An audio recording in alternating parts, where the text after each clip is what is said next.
इस वीडियो में जानते हैं ETL के बारे में। ETL stands for extract, transform and load. तो आइए इसको डिटेल में समझते हैं। अगर आप डेटा से रिलेटेड किसी भी फील्ड में अगर काम करते हैं, जैसे कि data analytics, big data, data science या फिर मशीन लर्निंग, तो आपके लिए बहुत ही जरूरी है ETL के बारे में जानना। तो ETL एक ऐसा प्रोसेस होता है जिसमें जो डेटा है उसको सोर्स से एक्सट्रैक्ट किया जाता है, उसके बाद उस डेटा को एक प्रोसेसेबल फॉर्मेट में ट्रांसफॉर्म किया जाता है और फाइनली एक डेस्टिनेशन सिस्टम पे लोड कर दिया जाता है। तो ETL का मकसद यह होता है कि जितने भी अलग अलग सोर्सेस है वहां से डेटा को फेच करना और फेच करके एक सेंट्रल सिस्टम पर लेकर आना, और इस सेंट्रल लोकेशन पे फिर डेटा के ऊपर अलग अलग तरह का एनालिटिक्स होता है, इस पे बिजनेस इंटेलिजेंस होता है, मशीन लर्निंग भी इस पे परफॉर्म होती है। तो ETL के जो 3 कंपोनेंट्स है, एक्सट्रैक्ट, ट्रांसफॉर्म एंड लोड, इन तीनों को थोड़ा डिटेल में समझते हैं। तो सबसे पहले एक्सट्रैक्ट। तो एक्सट्रैक्ट का मतलब यह होता है कि डेटा के जितने भी अलग अलग सोर्सेस होते हैं उनसे डेटा को फेच करना। डेटा के सोर्सेस जैसे कि कोई CRM टूल जहां पर कस्टमर्स की इंफॉर्मेशन है, कोई ERP सिस्टम जहां पे कंपनी का इंटरनल डेटा है, sales records, purchase records and so on, sensors का डेटा है, इन्वेंट्री का डेटा है, सोशल मीडिया का डेटा है, लॉग्स है। ये सब अलग अलग सोर्सेस है। इन अलग अलग सोर्सेस से हमको एक्सट्रैक्ट करके डेटा को लेके आना है। तो इस स्टेप का मकसद होता है ये सभी सोर्सेस से डेटा को एक्सट्रैक्ट कर लेना। अब ये जो डेटा एक्सट्रैक्ट किया जाता है इसको एक स्टेजिंग एरिया में रखा जाता है। तो स्टेजिंग एरिया बेसिकली एक इंटरमीडिएट स्टोरेज होता है सोर्स और डेस्टिनेशन के बीच में। अब ये जो डेटा एक्सट्रैक्ट किया जाता है इसके लिए 3 तरीके एग्जिस्ट करते हैं। सबसे पहला है अपडेट नोटिफिकेशन। तो अब ऐसे कुछ सोर्सेस होते हैं जिसके अंदर ऐसी फैसिलिटी होती है कि यहां पर जैसे ही डेटा चेंज होता है तो एक नोटिफिकेशन आता है, एक अपडेट नोटिफिकेशन आता है। सो जब जब ये अपडेट नोटिफिकेशन आएगा तब हम डेटा एक्सट्रैक्ट करेंगे। तो इससे हमको पता ये चलता है कि जो डेटा पहले से प्रेजेंट है और जो नया डेटा आया है, तो जब भी नया डेटा आएगा हमें एक अपडेट आएगी और उसके हिसाब से फिर हम नया डेटा एक्सट्रैक्ट करते जाएंगे। Second, incremental extraction. अब कुछ ऐसे सोर्सेस होते हैं जिनमें अपडेशन की या नोटिफिकेशन की फैसिलिटी नहीं होती है, लेकिन हम यहाँ पर ट्रैक कर सकते हैं कि कितना डेटा नया आया। तो बेसिकली यहाँ पर कुछ इंटरवल्स के ऊपर हम डेटा को एक्सट्रैक्ट करेंगे, जैसे कि every day, every 1 week, every 15 days या एवरी 1 मंथ। सो बेसिकली हम ये देखेंगे कि लास्ट टाइम हमने लिया था, जैसे let's say for example every week हम लेते हैं, तो मंडे को हमने डेटा एक्सट्रैक्ट किया। अब नेक्स्ट 7 डेज के बाद अगला मंडे जब आएगा तो जितना चेंज हो चुका उतना डेटा हम एक्सट्रैक्ट कर लेंगे। This is incremental extraction. और अब ये हर हफ्ते होता जाएगा या फिर जो भी डिसाइडेड प्लान है उस प्लान के अकॉर्डिंगली यहाँ पर एक्सट्रैक्ट कंटिन्यूसली होता जाएगा। और तीसरा तरीका है फुल एक्सट्रैक्शन। फुल एक्सट्रैक्शन में जितना भी डेटा प्रेजेंट है सोर्स में वो हर बार पूरा डेटा हम फेच करेंगे।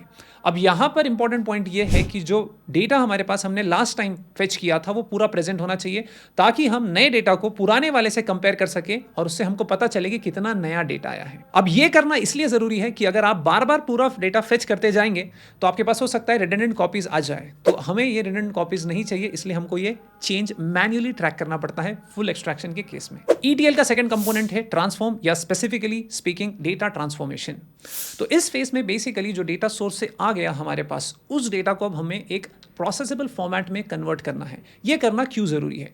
जो हमारे अलग अलग सोर्सेस है यहां से हमारे पास डेटा स्ट्रक्चर्ड फॉर्म में आ रहा है, सेमी स्ट्रक्चर्ड में आ रहा है, अनस्ट्रक्चर्ड फॉर्मेट में आ रहा है, और डेटा बहुत सी बार बहुत ही रॉ होता है, इसका कोई प्रॉपर फॉर्मेट नहीं होता है, तो हम इसको डायरेक्टली फाइनल सिस्टम पे लोड नहीं कर सकते एनालिटिक्स के लिए। इसीलिए हमको इसको अब एक प्रोसेसेबल फॉर्मेट में ट्रांसफॉर्म करना पड़ता है। तो ये इस स्टेज का मकसद है कि डेटा को एक प्रोसेसेबल फॉर्मेट में ट्रांसफॉर्म कर देना। अब डेटा ट्रांसफॉर्मेशन के लिए अलग अलग टेक्निक्स आते हैं, जैसे कि सबसे पहला डेटा क्लेंजिंग।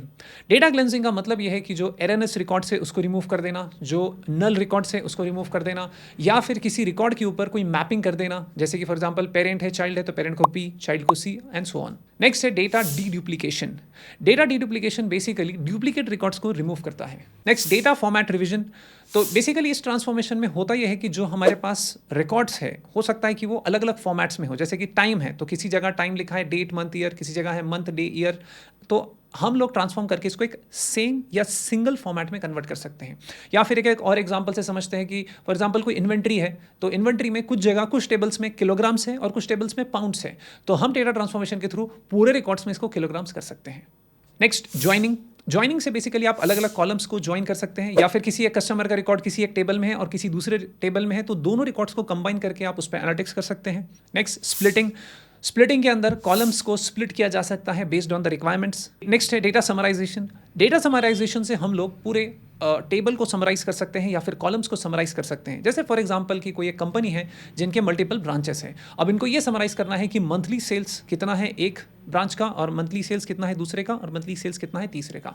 तो ये डेटा समराइजेशन भी किया जा सकता है। Next, encryption. अगर कोई ऐसा रिकॉर्ड है जो बहुत सेंसिटिव डेटा है, जैसे फॉर एग्जांपल क्रेडिट कार्ड की इन्फॉर्मेशन, मोबाइल नंबर्स या फिर कोई भी ऐसा सेंसिटिव रिकॉर्ड, तो हम उसको एनक्रिप्ट भी कर सकते हैं फाइनल सिस्टम पे लोड करने से पहले। तो ये कुछ ट्रांसफॉर्मेशन के टेक्निक्स है। इसके अलावा और भी बहुत सारे आते हैं, लेकिन ये कुछ कॉमन टेक्निक्स है जो ETL में फॉलो होते हैं। ETL में जो लास्ट स्टेप है वो है लोडिंग, या स्पेसिफिकली बोला जाए तो डेटा लोडिंग। तो अब ट्रांसफॉर्म फेज में जैसे ही डेटा एक प्रोसेसेबल फॉर्मेट में ट्रांसफॉर्म हो चुका है, अब इसको हम लोड करेंगे एक फाइनल डेस्टिनेशन पे। ये जो फाइनल डेस्टिनेशन होता है, ये जनरली एक डेटा वेयरहाउस या फिर मॉडर्न सिस्टम्स में एक डेटा लेक होता है। अब इस सिस्टम्स पे फाइनली लोड करने का मकसद ये होता है कि यहाँ पर अलग अलग तरह के एनालिटिक्स परफॉर्म किए जाते हैं।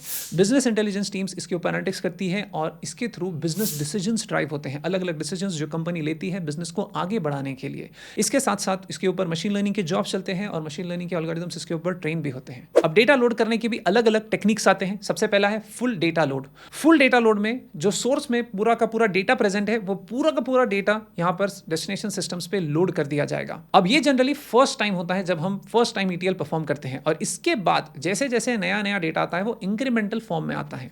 इंक्रीमेंटल लोड के अंदर भी दो टाइप्स आते हैं, streaming incremental load and batch incremental load. Streaming incremental load में जनरली जो डेटा अगर स्ट्रीमिंग के फॉर्म में आता है, मतलब ऐसा डेटा जो कंटिन्यूअसली जनरेट होता है, जैसे कि सेंसर्स का डेटा, सोशल मीडिया का डेटा, तो यहां पर स्ट्रीमिंग इंक्रीमेंटल लोड में जैसे जैसे नया डेटा आएगा उसी मोमेंट पे ये फाइनल सिस्टम पे लोड होता जाएगा। और बैच इंक्रीमेंटल लोड्स के अंदर एक बैच के फॉर्म में एक पर्टिकुलर टाइम ड्यूरेशन में डेटा को मूव किया जाएगा, जैसे कि for example every 24 hours, every 48 hours, every 1 week, every 15 days and so on. ETL के रिगार्डिंग एक और चीज मैं आपके साथ शेयर करना चाहता हूं। आज की डेट में जितने भी मॉडर्न सिस्टम्स है, इसके अंदर ETL के साथ जनरली वर्ड यूज होता है ELT। अब बेसिकली ये दोनों में डिफरेंस क्या है? डिफरेंस बस इतना है कि ELT के अंदर एक्सट्रैक्ट के बाद डायरेक्टली हम सिस्टम्स पे लोड कर देते हैं और उसके बाद फिर हम ट्रांसफॉर्म कर सकते हैं। तो अब जो हमारे पास नए सिस्टम्स है, जैसे बिग डेटा सिस्टम्स है, डेटा लेक्स है, तो इनमें ऐसी कैपेबिलिटी है कि जैसे ही हमने डेटा एक्सट्रैक्ट किया, हम इसको यहीं पे सेंट्रल स्टोरेज पे डाल दे सकते हैं। इसके बाद इस पर ट्रांसफॉर्मेशन भी किया जा सकता है, एनालिटिक्स भी किया जा सकता है, बिजनेस इंटेलिजेंस भी किया जा सकता है और मशीन लर्निंग भी की जा सकती है। मतलब एक ही जगह पे, एक ही सिस्टम्स पे सब कुछ एक ही जगह पर होगा। तो ये जो मॉडर्न सिस्टम्स है, इसके अंदर जनरली आज की डेट में in the modern systems word ELT ज्यादा यूज होता है।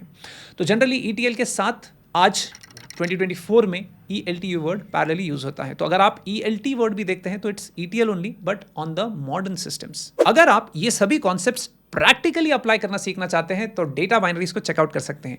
डेटा बाइनरीज में हम ऐसे ही इंडस्ट्री लीडिंग कोर्सेज के ऊपर प्रैक्टिकल ट्रेनिंग प्रोवाइड करते हैं।